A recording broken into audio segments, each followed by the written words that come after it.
Nung nahuli na si Madriaga, dinala sa mga kababayan sa station. Nagpatay-patayan. O, hinimatay daw mga kababayan. Binuhat pa siya ng pulis. Pulis pa ang nagbuhat.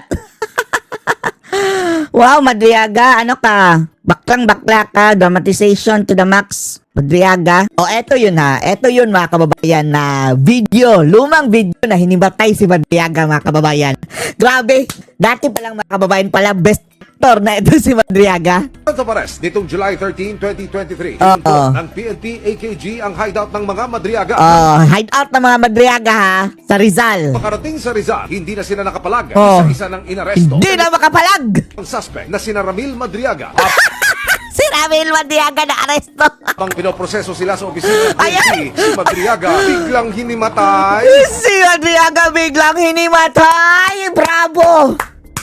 Talagang best actor na talaga mga kababayan, no? Dati pa pala, nagpabuhat pa sa mga pulis, mga kababayan, si Madriaga, Anong sabi niya? So sila sa opisina ng PNP, si Madriaga biglang hinimatay. Biglang hinimatay! Ganyan talaga ang tono ng reporter, mga kababayan. Nagpabuhat pa sa mga pulis. And the best actor goes to Ramil. Dalawang beses na pala niyang ginawa ito mga kababayan, itong acting niya, no?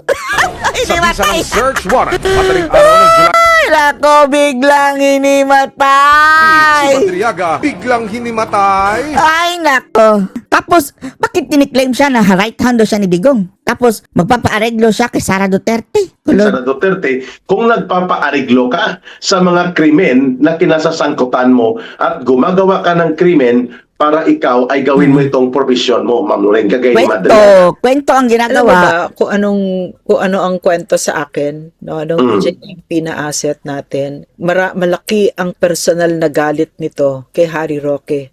Kasi si Harry Roque ang nagpapreso niyan, 'di ba? So si Delikado nga si Roque kung makalabas yan mga kababayan, babalikan yan si Roque. Sari naman came out with a statement about it, 'di ba? So marami siyang maraming butas yung sinabi ni Madriaga as usual. Butas lahat, butas. Kumbaga mga kababayan, sa isang sakong kwento, sako lang ang totoo. Parang nagugulat lang ako. Sako lang ang totoo. Pati sako na siguro fake. Nagulat ako talaga, Eric, no, na kasi alam naman natin na kung sino man nag-isip nito, si Trillanes, no, andiyan siya, no, talaga. naman natin yung mga kwento niya. Alam ko naman na mahina talaga utak niyan, pero hindi ko alam ganito kahina. Pero what's maddening is I was listening to another, what's her name, yung may ini-interview si attorney sa Paolo Panelo, ABS or ANC, one of those, basta mainstream media. Tapos yung ipinupuntirya niya ay yung pati other mainstream. Ang ipinupuntirya nila yung birthday greeting. Ay, nako. Ganon It doesn't prove anything. Ganon ang slant, no, na at bakit daw hindi nag-show up si Vice President, no? Natatakot ba daw siya? Parang hindi ba niya Tapos ang nagsabi noon mga kababayan, si Luis Tol na nagtago ng kanyang asawang naghahasa. na she owes the Filipino people to an appearance. On the contrary, she owes the Filipino a non-appearance because baboy itong mga ito. Baboy and ang it's a travesty. Why will you Yubab. dignify a travesty? Buti kung si Sara Duterte lang siya. She's the Vice President of the Republic of the Philippines and she has to give dignity to her office, and it's according to the law also. It's in accordance with the law. Yeah, diba? correct. Pero alam mo, Eric, naalala ko yung sinabi ni Attorney at Paolo Panelo na buti na lang hindi nag-TRO ang Supreme Court. Kasi pinapanood nila ito no? Pinapanood nila itong lahat, itong travesty na ito, itong Diyos ko, Sila pa, nasira pa ang Supreme Court. Dahil nirig daw yung results sa exam. Diba, I can't even find the words for that thing that we saw yesterday, except maybe dog poo. That dog poo that we watched, that dog poo. Parang parang they're watching it and it's good, no? It's good that they're watching it, no? Na at some point, no, pagdating na ng tamang panahon, may lalabas na yung nila. Yeah. Ma'am, puntahan natin yung ratings. May nakita ko tatlong videos sa YouTube. na pinakalat. Hindi ko kilala sino nagpo-post. Nag-greet si Vice President Sara Duterte kahit sa mga market vendors. Ay, hindi. Eric, puntahan mo sa Isip Pilipinas. Andon. Ang dami mga kababayan. Compilation. Sa kanya ng greetings. Yeah. Hello kay nanay, ganito. Happy birthday sa iyo. Alam natin na yun ay bahagi po ng kanyang pagiging malapit sa sino mang lumalapit sa Office of the Vice President na makakuha man lang ng kasiyahan na i-greet niya. But it does not follow na Hindi nga siya ang may doon mga kababayan, talaga may ideya. Yung mga staff niya na, ma'am, sige na, basahin mo na ito, papag-greet lang naman ng happy birthday o kung ano-ano mang greetings. Ang mga staff niya nabibigay ng papel. yun ay tauhan niya, o yun ay kanyang staff, o yun ay kanyang bahagi ng kanyang mga organizational activities. May isa siyang ginag-greet siya, ma'am, I think community leader dito sa area ng Central Luzon. Hindi niya rin malamang, hindi niya personal kilala ito. Hindi kilala. Inilapit sa kanya, parang leader ng mga kababaihan. Nakikita ko yung video, yung mga video clips. So ang kuha ko dun sa posting na anybody can request a greeting from the Vice President. Si Katunying nga, di ba, na pa yan mga kababayan, parang close na close ni Lisa. Nag-I love you pa nga si Lisa sa kanya. Sabi niya, it doesn't prove anything, para sa akin lang. Ikaw may mga humihingi na birthday, kilala mo ba sila? Yung mga nagpapa-video greet sa'yo? Oo, di ba? Hindi. Pa-shout out. Bawal na pala kaya ayoko magpa-shout out mga kababayan kaya baka tayo, may dadamay tayo sa kaso. Alam mo, Erica, Impeach in this oras. you think it's ridiculous, di ba? Ridiculous. Because obviously she's a politician. This diba? is a Obviously, farce. You only want that This video is greet, but this is where foolishness. the billions in media operations, may mga namaleta ni Marcos comes Namaleta in. ka ba? Because I had a Nahuli na daw si Zaldico, no? Nahuli na daw, sabi ni Bangag na kababayan. Mas mabuti yan. Good job. Good job dahil kayo ang ilalaglag ni Zaldico. Katabahan. Baka mamajikin na naman nila si Zaldico na bumaliktad sa kanya mga statement mga kababayan. Gayon pa man, maganda ito mga kababayan. Si Bangag mismo ang magigipit nito. Napakatalinong babae nito, like genius level, highly successful entrepreneur, etc. And she doesn't like Marcos because yung business niya nag-tank nung si Also because she's a wonderful person, very compassionate, and she hates ko ano nang ginagawa ni Marcos sa mahihirap, di ba? So, anyway, she calls me up and worried siya. She said, I saw a video greeting of of the Vice President, greeting Ramil Madriaga. Until I told her, so what? She's a politician, and look at this, ang dami kong ginigrito, ganyan. So, naniwala sila doon mga kababayan? No, yan no. Marami kasing parang kulang din mga kababayan sa analyzation. Yan ang tinutumbok ditong mga media, mga sina Madriaga, sina Trillanes mga kababayan na maniwala sa kanilang kasinungalingan. Ito edukado na, naniwala pa. Dahil ginrate daw ni Sarah, Diyos ko Lord, napakababaw. And then that was when lang it entered her mind. So sa madaling salita, dito mo makikita kung saan pumupunta yung bilyon. Ito yung kung bakit nung nanalo yung Bangag na yan, agad-agad si Martin Romualdez ang binili niya ay ang media. At kung bakit sila hanggang ngayon. Diba? Nagkuha ng mga kababayan share sa ABS-CBN. Siya na nga ang mukhang majority holder sa DZMM, diba? Yun ang sabi. Nagbabayad ng mga vloggers na yan. At saka yung ngayon, isa pa yung mga kababayan ng kalbo na pangit. Na parang unggoy mga kababayan na unding. Na kunwari dati Duterte, tapos ngayon bangag na. Sa pa yan. Yan, mainstream yan, ang bulok na yan. Para ulit-ulitin at yung framing na ganyan. Kasi may mga tao na kahit na sobrang talino, pag yan ang ipakita mo, meron na siyang, alam nila, no, na may legitimate ABS-CBN, it seems like it's a legitimate, di ba? But no, ABS-CBN is paid. Yan mga kababayan. Alam nila na maraming tao na kung makita na ABS-CBN, maniniwala na. Corrupt. Dahil nasa TV. Corrupt to its core. Corrupt media. And again, we will say that the crimes of Marcos, that plunder of public coffers never before seen in the entire history of the Philippines would not have been possible without corrupt mainstream media and these of course. bloggers, diba? So, Enabler. while we laugh at it, no, because tayo, we know it's funny, diba? Kasi we don't listen to mainstream Natatawa na lang tayo mga kababayan dahil wala tayong kagawa eh. Mahirap. Ang galit natin, sukdulan na. Oh. media. Hindi ko pinapanood yan. Wala, hindi. Boycott. Garbage eh. The garbage talaga yan eh. No? So, Yung News 5 talaga, no?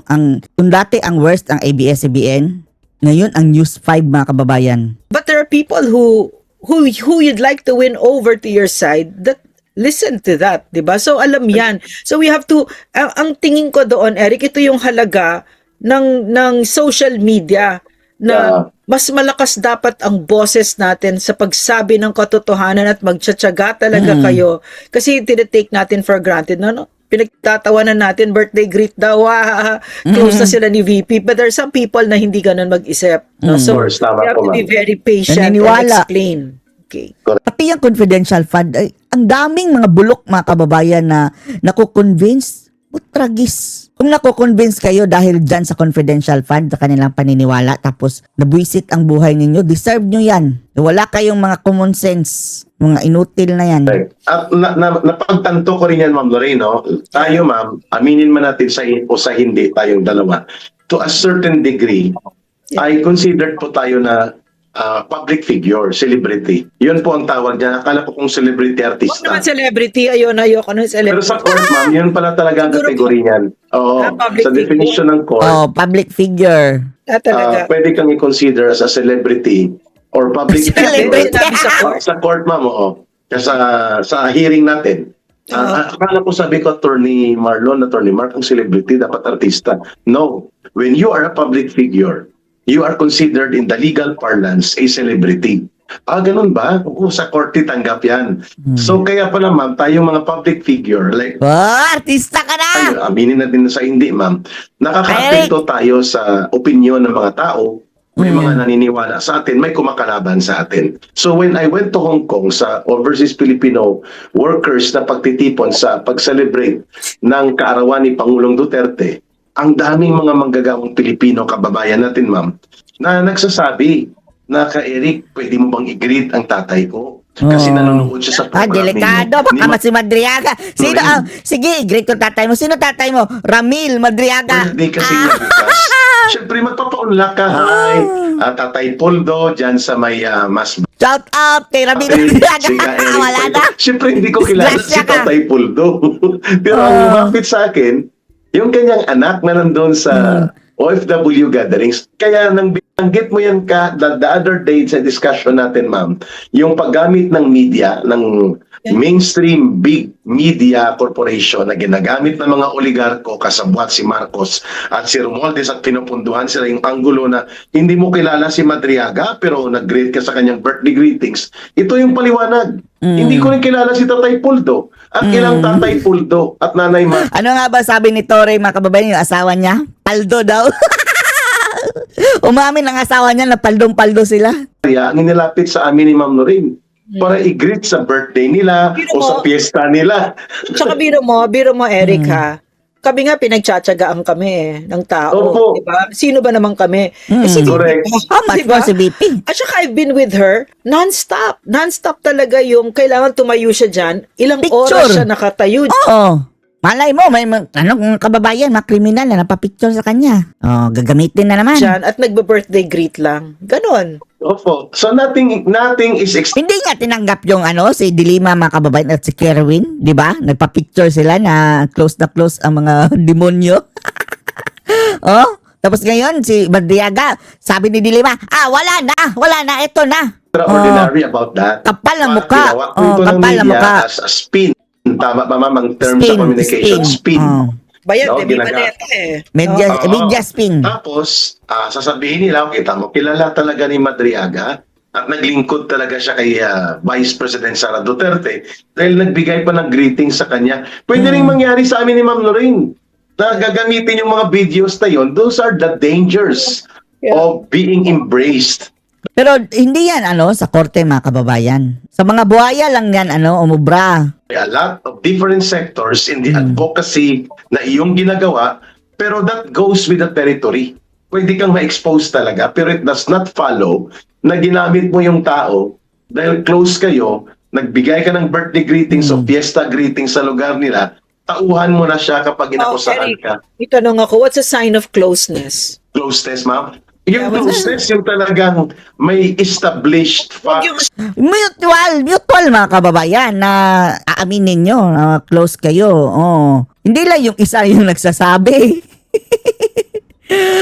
Parang nang aangkin lang mga kababayan na close, pero hindi. Wag yung asawa mo or yung mga anak. Kunyari yung somebody na ano yung sign na pwede niya sabihin sa inyo, for you? Oh, sa akin, ma'am, ang kategorya ng closeness outside of the filial relations sa pamilya o sa mga mahal mo sa buhay, sa mga kaibigan. Grabe naman yan, Miss Universe naman yan, tanong mo, Dr. For example, Lorraine. or sa iyong colleagues, mayroon kayong established na known public relations or engagement of common interest. Nagsasama kayo dyan, halimbawa, advocacy against corruption. So I can say na itong taong ito, like si Nanay Lolet, hindi ko lang yan nakasama, laban sa paglaban sa CPP, NPA, NDF, kasama kami sa pangangalaga at pagprotekta sa urban poor na huwag sila ma-infiltrate ng mga organizers ng CPP, NPA, NDF. So is that a category na close kami ni Nanay Lolet ng ating cadre team? Yes. Ganyan po pag sinabi mong closeness. Pero Erica, ano yung implications nito na ganyan ang... Kapag maniniwala mga kababayan ng dyan, lahat na lang nagpa-picture sa'yo, dawit ka. Dad nung witness nila, star witness yan ha? Star witness yan. Ano yung... May isa pa daw, si Trilling. Maganda yun, di ba? Si Trilling, para sa atin, iiyak na naman si Trilling. Na naniniwala sa Vice President at galit dyan sa mga buhaya na yan sa Kongresong abusadong mga sinungaling. Gusto natin yon. Salamat. Isipin mo kung ang galing ng kanilang star witness, di ba? Kung talagang mahusay at talagang may tinge of katotohanan. Kaya lang wala talagang wala, di ba? So, ano yung nakikita mong implications nito? Are they going to stop? What do you think? Will they stop this whole thing? This Kongreso? Ang nangyari kahapon, ma'am, the other day, mas lalo pong nakita ang dahilan kung bakit kailangan ng ipatigil, ibasura na ang kawalang kabuluhan, abusado at pangbabaluktot na ginagamit sa impeachment proceedings. Mas lalong nakita dahil kung hindi po yan ikokontrol at lilinisin ang pamamaraan ng pag-exercise ng impeachment proceedings, you will have criminal elements like Madriaga who are going to be used by way of money. Natatawa tayo ng word exercise mga kababayan dahil kay Bangag. Jumping jack 1, 2, 3, 4, 1, 2, 3, 4, Bangag! Pagpasok pa lang, jumping jack agad. Upang gamitin po na bastusin ang proseso ng impeachment. And that's exactly how lawyers and ordinary observers and even members of Congress kahapon nag-react. Sabi niya, ba't pinatulan yan si Madriaga? Walang corroborative witness. Wala talaga, basura. Tapos, bawal questionin ang credibility. I will prevent you. Ebidensya, laway niya lang kapital niya at nagbitbit siya ng papel na alam naman na Oy, yung cheque, mga kababayan, mali-mali. Halata masyadong peke. Tapos yung date talaga, mali din. natin binigay lang at pinasaulo sa kanya and tinanggap as major witness. Anong klaseng uri ng Congress? Kung tinanggap lang nila mga kababayan, wag muna nilang ipagbigyan ng grandstanding dahil iproteksyonan din nila si VP Sara mga kababayan ang dignidad kung if ever sa kahit na sino na mga inosente mga kababayan, sisirain mo ng ganyan. Kaya yung pag-present talaga nila kay Madriaga is talagang napaka-salbahe mga kababayan na gawain. So mayroon tayo. Yan po ang dinescribe ni Congressman Toby Chanco. Yan din pong naging reaksyon ni Congressman Igay Erese.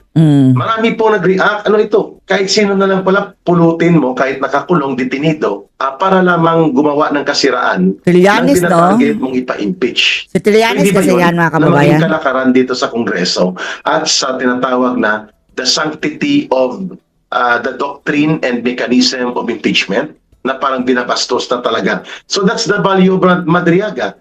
He is the visual aid. He is the example na hindi dapat binabastos at tinatarantado ang impeachment at inaabuso. The way it is being used right now by Marcos and Romualdez and the Marcos. gang of Maleta Bastos talaga, no? criminal Wisit. syndicates of corrupt public Ang lahat na ito, mga kababayan, dahil sa Marcos na yan, oh. na nakita ko doon na implication sa tinanong mo, it will galvanize the public opinion na totoo pala na si Vice President Sara Duterte ay wala namang pananagutan, kundi sinisira lang talaga siya. At nakita ng mga tao, kahit basta sinungaling, basta makapag-deliver ng kasiraan ng Vice President, di bali ng bigyan ng plataforma sa Kongreso, basta Tapos gagamitin kidnapper, palalabasin pa. siya na magiging tagapag-atake sa Vice President. Tapos binihisan pa, mga kababayan. Haircut pa. Tapos nilagyan ng salamin. Para kunwari talaga na parang sabi man malutikian, ni-level nila sa itsura ng mga buhayang mga congressman. Kawawa naman. Mas lalo pang nagsimpatya ang mga tao, ma'am. Yung mga hindi nasa Duterte side, mas nakikita nila, kalokohan talaga itong nangyayari. Kalokohan! Hindi ka palang maging witness para sa isang operations na ang layunin ay magwasak ng pagkatao ng isang public official. Ma'am Lorraine. Yeah, kasi may pinag-aralan ka tapos maniniwala ka sa ganyan. Or kahit wala kang pinag-aralan, no? May utak ka, maniniwala Common sense lang, mga kababayan. Common sense. pa sa ganyan. At saka nakikita ko, yung kagandahan dito, no? Yung tungkol kay Ramil Madriaga, they're all on the same level no? Magkahalintulad sila ni Bongbong Marcos, no? Na napakasama na star witness nito. Para napakasama na president na Walang credibility. Zero credibility. si Bangag kasi 'di ba si Bongbong Marcos kasi wala nang debate, the worst ever. Worst. Nanakaw, sinungaling, No question, mga kababayan. No question. drug addict, chupa-chupaero, 'di ba? Lahat nandiyan na talaga. So, kung napakaganda niya kasi napakalinaw na kapag ka ikaw ay kumampi pa diyan, na maleta ka, 'di ba? Hindi na kasi opinion Hindi Wala nang mga kababayan explanation. There's no other explanation bakit tumampi ka kay Marcos, kundi bumangag ka, opinion mga ito, kababayan. 'di ba? Kung kumbaga caught in the act na siya talaga, na pinagsasaksak niya tayong lahat. Tapos ikaw kumampi ka pa diyan, na pinagtatakpan mo pa 'yan, ha? Kayo mga hayop. So may resibo tayo. Si Madriaga ay ganun din, kahalintulad niya din, 'di ba? Kidnapper, may murder pa, 'di ba? May murder. Tapos ayaw pang pa-mention ni Luistro na siya ay detainee. Diyos ko po, para bang hindi natin malalaman na detainee siya. Tapos marami siyang sablay, yung painting, yung lahat. Lahat Hindi ka kasi ako nanood, pero yung sa Reels pa lang na napanood ko, Diyos me, totoo ba ito? Tapos, biro mo, scholar daw niya. Scholar niya, si Gaisano. Diyos me. Kami taga Mindanao, alam namin kung ano ang Gaisano. No, kahit Diba may area ng mga mall? Kasi mga Gaisano no? They're called the Ayalas of the South, no? So, biro man naging scholar daw Diyos ko, walang pangbayad ng matrikula ang Gaisano. niya yun. At saka biro mo, kidnapper, murderer ay may mga scholars o 'di ba ibang klase, 'di ba? Tapos may paiyak-iyak pa. So, I mean, ang sama talaga. Ang sama but I'm very confident na they're going to find impeachable si Inday, tapos aabot ito ng Senado. Yan ang nakikita ko. Tapos sabi ni Malutikia, buhaya lang ang naniniwala kay Madriaga. Yung mga buhaya, grabe. Believe na believe kay Madriaga, sina Luistro, mga kababayan, sina Abante, lahat sila. Believe na believe. I love it daw. Your turn. Yeah, tama yung binanggit mo, ma'am. Kahit na tarantado, balasubas po at pangbabaluktot at mga sinungaling po ang ginagawa na witnesses, pinaproteksyonan pa ng Kangaroo Court, ng Malita Group at Malita Gang ni Romualdez at Marcos. Nakikita ko rin, Ma'am Lorraine, Malita Group. Ang lahat ng ito ay paghahanda ito para bago umakyat sa Senado, alam nilang madudurog yan doon, hindi makakatayo itong testimonya ng kasinungalingan ni Madriaga. Dito pa lang ay gamitin na nila for dirty and black propaganda operations. Yun na naman ang value niya, ma'am. Alam nila pagdating sa Kongreso, sa Senado, wala ito. Pero does Congress or the House of Representatives right now, mayroon ba silang 107 na numero? Matagal na po, alam na namin yan. Mayroon po sila. Regardless kung ano po mayroon sila magiging numero. rekomendasyon nila dyan, alam na ni Romualdez at ni Marcos na mayroon silang minimum. Ang alam nila mga kababayan sa Senado, talo sila. So, dudurugin na nila si VP Sara dyan pa lang. 107 lang ang kailangan nila. Mahigit pa yata ang pwedeng pumirma. Ganun po kadami ang buaya na kontrolado ni Romualdez at ni Marcos sa mga kongresista.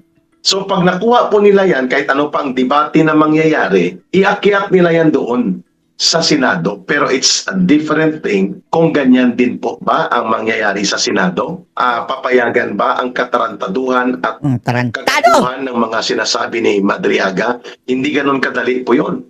It will be an impeachment court and mayroon po yan na parallel and complementary application of the rules of evidence, rules of witnesses, pati po sa proseso na hindi kayang kontrolin direkta ni Marcos at Romualdez at hindi rin kayang kontrolin ni Tito Soto at Ping Lacson at nila Hontiveros sapagkat mga nandun hudas. po pwede makapagsalita ang mga matitinong senador at pwedeng ang debate doon po ay makikita ng taong bayan ang tamang proseso. Andon si Marcoleta, andon si Cayetano, marami mga kababayan.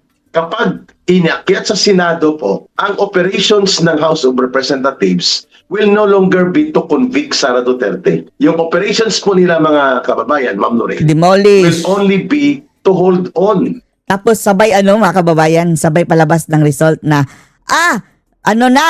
humahabol na si Leni Robredo sa takilya daw mga kababayan sa survey. Ay, Diyos ka lang, lutang. Kasi baka nga hindi ito mag-proceed sa trial at lumabas ang desisyon ng Korte Suprema at pwedeng antayin ng Senado ang Korte Suprema tungkol sa petisyon na inihain po ng iba't ibang lawyers group at pati po ni Vice President Sara Duterte questioning the abuse of authority and discretion resulting to the invalidity and abusive and violative nature of what is being conducted right now at the House of Representatives. Meaning, mauulit ba, Ma'am Noreen, mga kababayan, ang posibilidad ng affirmative ruling of the Supreme Court in favor of the petition na binanggit ni Vice President Sara Duterte at hindi magkaroon ng full-blown trial sa Senado?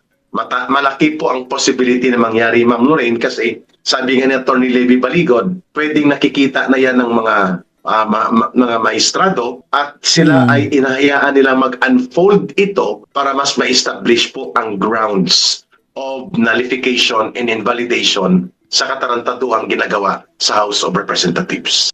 Yeah, but so given all, I'm just so resentful kasi given all of this, no, ang paghihirap ng Pilipino, totoo na, no, tapos ito ang isang kongresong sinasabi nila sa atin, di kami magsisilbi, di ba? Tama. I mean, if you look at yung pila sa MRT, no, Grabe. grabe, iiyak ka talaga kasi ilang oras yon. Sa Pilcoa. Pilcoa mga kababayan. sabi natin, paano pa sasakay itong ganito kadaming pasahero? Ito ay isang gobyerno na hindi na nagsisilbi sa Pilipino. Wala nang binibigay na serbisyo itong mga ito. Tama. Yan ang pinagkakaabalahan nila, yung kabulukan na yan. Na yung sinabi ni Eric, no, na hindi na malamang ito matutuloy itong impeachment, pero kailangan nilang gawin yung kailangan kasi binayaran na sila ni Marcos. Yes. They're fighting for their lives, ganun, but nothing there is about the Filipino people anymore. There's none. So this is what really grates on me, no, na at a time like this, no, na talagang us here, no, we have the luxury of discussing, no, in our we've just had our meals, no, very comfortable homes, wala tayong iniisip, no? But it's not that reality is not the same for millions of Filipinos right Correct. now. Just in my inbox, there are people there asking for help because yung tatay may sakit, yung nanay may sakit, but there's nobody There's nobody helping them. Kasi nga, ayan, no? Yan ang ginagawa ng mga buwayang yan. Ang iniisip lang nila magnakaw, pero hindi nagsisilbi. That's magnakaw na magnakaw. That's that to me is the greatest scandal, a government that no longer serves the people, no? Yeah. Serve the I money. agree. Which Serve brings me to their my point, Ma'am personal Lorraine. interest. Yeah. Sa talakayang ito, ang lahat ng ito po ng katarantaduhan, pagwawaldas sa pundo ng bayan, panggagago sa mamamayan, at lantarang garapalang pag-display ng abuso sa kapangyarihan, pwede lahat po ito mapatigil eh. Sabihin lang ni Marcos, itigil nyo na yan. Ay, si Mga Marcos tauhan ga. niya ito eh. Si Marcos ang nasa Mga likod tauhan eh. niya, pati si Romualdez, kasapakat niya to eh. Oo. Kasabwat niya to eh, mga kababayan. Pwede niya sabihin yan mga kababayan dahil ano eh, yung mga congressman sunod-sunuran yan.